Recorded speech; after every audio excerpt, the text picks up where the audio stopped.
Sir గతంలో కేసీఆర్ మీద case పెట్టిన వ్యక్తి రాజలింగమూర్తి. అతన్ని నిన్న చంపేశారు సార్. అయితే ఎవరు చంపేశారు? అయితే దీని వెనకాల బీఆర్ఎస్ గవర్నమెంట్ ఉందా అనే న్యూస్ కూడా వస్తుంది సార్. అసలు ఎవరు చంపేశారు? ఇది తెలంగాణలో బాగా సంచలనం రేపుతుంది. నిన్న నైట్ జరిగింది అది. నడి రోడ్డు మీద కత్తులతో నరికి ఒక నలుగురు చంపేశారు భూపాలపల్లిలో. భూపాలపల్లిలో రెడ్డి కాలనీలో ఇతను ఉంటాడు. ఇతను పూర్తి పేరు నాగవెల్లి రాజలింగమూర్తి. ఇతను గతంలో మేడిగడ్డ కుంగుబాటుకు సంబంధించి కేసీఆర్ మీద, హరీష్ రావు మీద కోర్టులో, భూపాలపల్లి కోర్టులో కేసు ఫైల్ చేశాడు. అతను ఇప్పుడు చనిపోయాడు. అందువల్ల ఇప్పుడు అందరికీ షాక్ ఏంటంటే, ఇతను మేడిగడ్డ మీద కోర్టులో కేసీఆర్ మీద, హరీష్ రావు మీద కేసు వేసిన వ్యక్తి చనిపోయాడంటే అర్థం ఏంటి?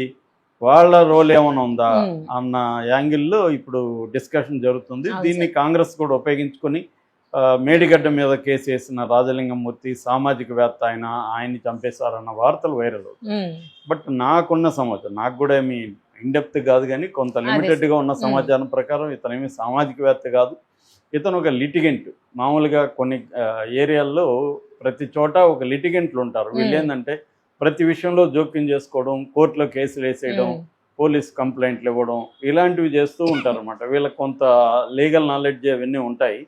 సో వీళ్ళు ప్రతి దాంట్లో దూరి అక్కడేదో ఒకటి చేస్తూ ఉంటారు.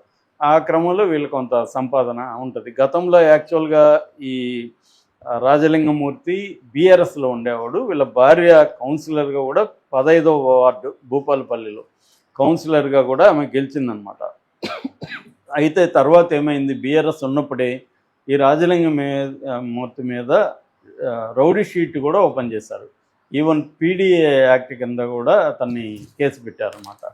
సో బేసిక్గా ఏంటంటే ఇతను చాలా కేసుల్లో ఉన్నాడు. ఫర్ ఎగ్జాంపుల్ భూపాలపల్లి పోలీస్ స్టేషన్కి ఎదురుగా ఒక భూమి ఉంది. ఆ భూమికి వివాదంలో ఉంది. ఆ భూమి వివాదం రేణుగుంట పార్టీ అని, రేణుగుంటకు సంబంధించిన కొంతమంది ఆ భూ వివాదంలో ఉంటే ఈయన వాళ్ళ మీద కేసు వేశాడు.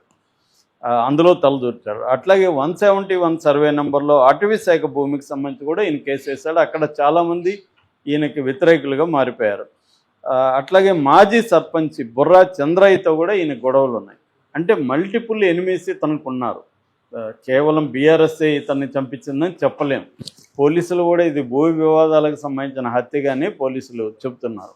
కానీ పొలిటికల్గా మాత్రం ఇతన్ని బీఆర్ఎస్ వాళ్ళు చంపించారనేది కాంగ్రెస్ అంటుంది. రెండోది, ఇతను ఏంటంటే నేను ఇందాక చెప్పిన లిటిగెంట్ కదా, గతంలో తహసీల్దార్ని పట్టించాడు ఏసీబీకి. తర్వాత ఒక రేంజ్ ఆఫీసర్, ఫారెస్ట్ రేంజ్ ఆఫీసర్ని పట్టించాడు. దాని తర్వాత ఒక వీఆర్ఓని పట్టించాడు. సో వాళ్ళందరూ కూడా కక్ష పెట్టుకునే అవకాశం ఉంది. ఎందుకంటే ఇతని పని ఏంటంటే నేను ఇందాక చెప్పినట్టుగా లిటిగెంట్ అనమాట. డిఫరెంట్ కేసెస్లో ఇతను ఇన్వాల్వ్ అవుతుంటాడు. చుట్టుపక్కల ఇలాంటి వాళ్ళు ప్రతి రాజకీయ పార్టీలు ఉంటారు. వీళ్ళు ఏం చేస్తారంటే అక్కడ ఏమేమి డిస్ప్యూట్స్ ఉంటే ఆ డిస్ప్యూట్లకు తలదూర్చి ఎవరో పక్కన ఒక సైడ్ తీసుకొని ఆ డిస్ప్యూట్లో లీగల్గా కోర్టులలో కేసులు వేయడం ఇవన్నీ చేసి నిరంతరం న్యూస్లో ఉంటారు. పాపులారిటీ సంపాదించుకుంటారు. పాపులారిటీ అనేది వాళ్ళ కమర్షియల్గా కూడా వాల్యుబుల్. నీ పాపులారిటీ ఉండి నీకు సర్కిలే మనీ పెట్టుబడి.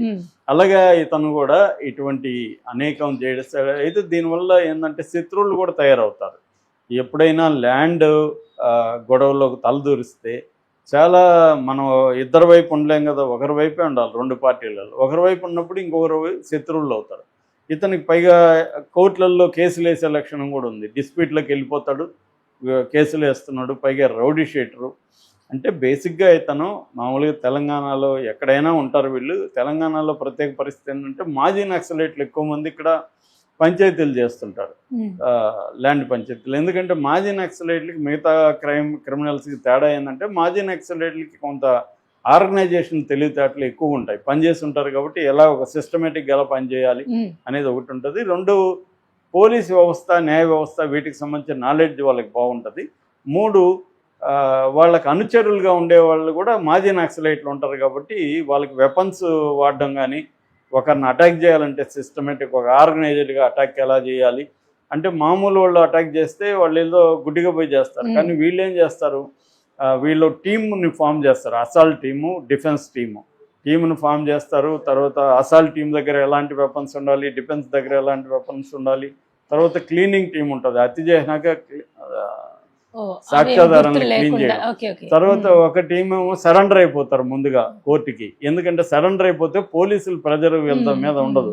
సరెండర్ అయిపోతే ఆ కేసు క్లోజ్ అయిపోయినట్టుగా అయిపోతుంది. కోర్టు తర్వాత జైల్లో కూడా డబ్బులు ఇస్తారు, వీళ్ళకి జైలుకి పోయిన అనుభవాలు ఉంటాయి. అంటే ఈ క్రిమినల్ జస్టిస్ సిస్టమ్ మీద అండర్స్టాండింగ్, క్రైమ్ని ఎలా చేయాలో ఒక నా ఎక్స్పీరియన్స్, టీం కూడా ఆర్గనైజ్డ్ టీం, అందుకని వీళ్ళు బాగా చేయగలరు అనమాట మిగతా వాళ్ళకంటే కూడా. ఇది ఎప్పుడైనా ఆర్గనైజ్డ్ క్రైమ్ అనేది మోర్ ఎఫిషియెంట్ దాన్ ఇండివిజువల్ క్రైమ్.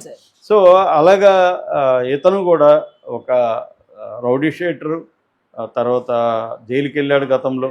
ఇతనికి లీగల్ సిస్టమ్ మీద, వ్యవస్థల మీద అండర్స్టాండింగ్ ఉంది, కొంత పట్టు ఉంది. అందువల్ల డిఫరెంట్ ల్యాండ్ ఇష్యూస్లో ఇతను ఇన్వాల్వ్ అయినాడు.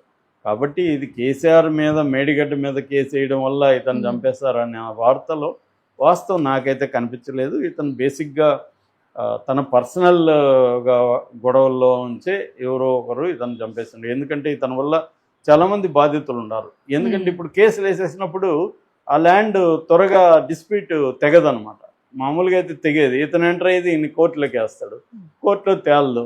అందువల్ల లాస్ అవుతుంది కదా, పార్టీ లాస్ అయిన పార్టీ ఇతని మీద కోపం పెంచుకునే అవకాశం ఉందన్నమాట. అలాగా పోలీసులు కూడా ఇప్పటి వరకు ప్రాథమిక నిర్ధారణలో పోలీసులు కూడా ఏంటంటే ఇతన్ని ల్యాండ్ డిస్ప్యూట్ల నుంచే ఇతను చంపేశారు అని చెప్తున్నారు. అయితే వాళ్ళ భార్య సరళ మాత్రం, ఆమె గతంలో కౌన్సిలర్ కూడా ఉంది, ఆమె కొంతమంది పేర్లు కూడా ఆమె చెప్తుంది వాళ్ళే చంపేశారని కంప్లైంట్ అయితే ఇచ్చింది ఆమె. సో పోలీసులు ప్రాథమిక ఎంక్వైరీ తర్వాత వాళ్ళని అరెస్ట్ చేసే అవకాశం ఉంది. అయితే ఇది పట్టుపగలు చేశారు కాబట్టి చేసిన బ్యాచ్ని అయితే పట్టుకుంటారు, బట్ చేయించిన వాళ్ళు ఎవరో కూడా పట్టుకోవాల్సిన అవసరం అయితే ఉంది. రెండోది వాళ్ళు ప్రొఫెషనల్గా చేస్తారు కాబట్టి అంత ఈజీగా కూడా దొరకపోవచ్చు, వాళ్ళు ఒక ప్లాన్ ప్రకారం సరెండర్ అవుతారనమాట. ఎందుకంటే ఇప్పుడు వీళ్ళు దొరికితే వాళ్ళు పోలీసులు కొడతారు కాబట్టి ఇవన్నీ వాళ్ళకి ముందుగా ప్లాన్ ఉంటుంది, వాళ్ళకి కూడా, అవతల వాళ్ళకి కూడా.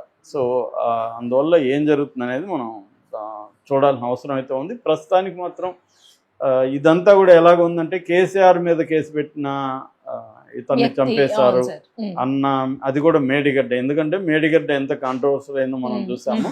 సో అందువల్ల మేడిగడ్డ కుంగుబాటుని ఫస్ట్ ఈయన బయటకు తీశాడని కాంగ్రెస్ మీడియా మాత్రం ఇతను ఒక సామాజికవేత్త, నేను కూడా ఫస్ట్ అదే అనుకున్నా, సామాజికవేత్త ఏమనుకున్నా.